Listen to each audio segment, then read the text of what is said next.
Kamboja, negara dengan sejarah yang kaya dan tradisi kuno yang terus memikat dan membuat penasaran orang-orang dari seluruh dunia.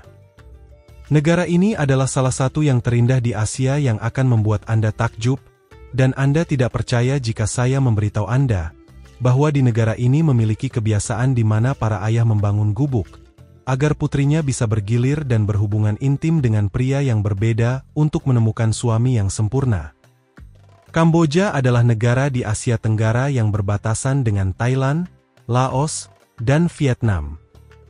Bagi banyak orang, lokasi geografisnya mungkin tampak terpencil, tetapi sejarahnya yang penuh gejolak dan bekas luka yang dalam yang tak terlupakan.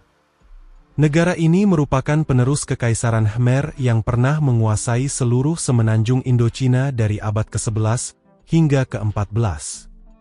Kamboja dijadikan daerah protektorat oleh Prancis dari tahun 1863 sampai dengan 1953 sebagai daerah dari koloni Indochina.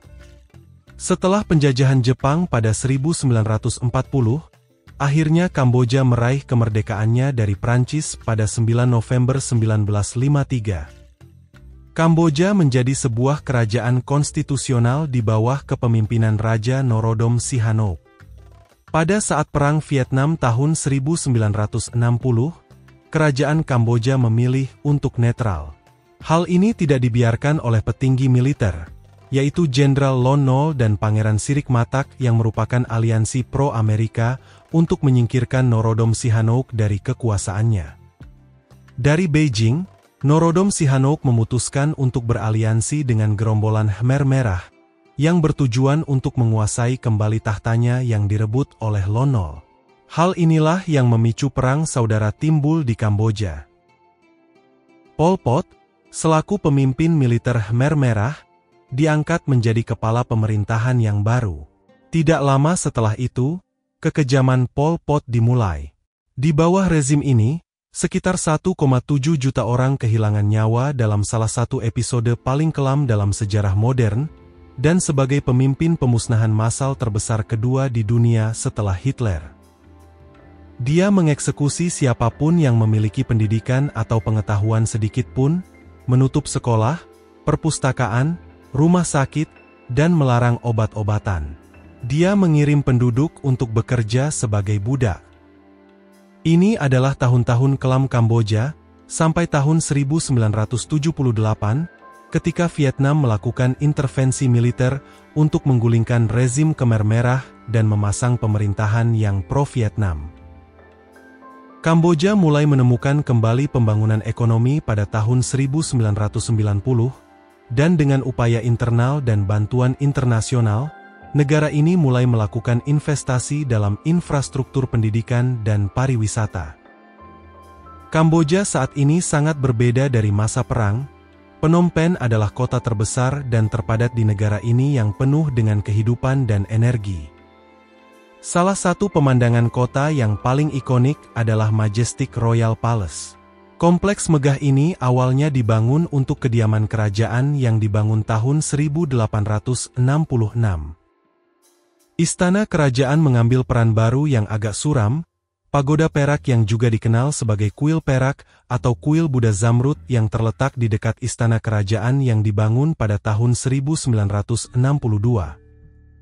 Pagoda perak adalah mahakarya arsitektur yang terbuat dari marmer, dan dihias dengan tidak kurang dari 5.000 ubin perak. Pengunjung dapat melihat dua peninggalan suci, yaitu Buddha Zamrud yang terkenal yang terbuat dari kristal bakarat dan emas murni yang berbobot 90 kg. Kamboja adalah negara yang berakar kuat pada iman Buddha Theravada yang dianut oleh sekitar 90% penduduknya. Namun terdapat juga agama lain seperti Hindu, Islam dan Katolik. Kamboja tidak mengecewakan, orang-orangnya jarang memasak di rumah, dan lebih suka makan di pinggir jalan. Di setiap jalan terdapat warung makan atau pasar dan menu umumnya adalah ular, jangkrik dan serangga lainnya. Perlu diingat bahwa pelayan tidak akan memberi Anda pisau, karena mereka biasanya makan hanya dengan garpu dan sendok. Lalu lintas di negara tersebut khususnya di ibu kota bisa menjadi kacau, setidaknya dengan banyaknya sepeda motor, mobil truk dan orang-orang yang berbagi ruang jalan yang sama. Jalanan di sini sangat kacau dan tidak terorganisir, karena kurangnya lampu penyeberangan pejalan kaki, dan tidak ada rasa hormat terhadap lampu lalu lintas, membuat menyeberang jalan menjadi keyakinan dan keberanian untuk menyeberang.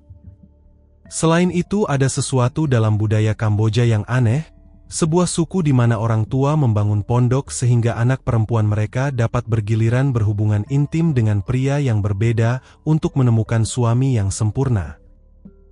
Tujuan dari gubuk ini agar anak perempuan bebas untuk berhubungan intim dengan siapapun yang mereka inginkan, tanpa keluarga harus terlibat dalam situasi tersebut.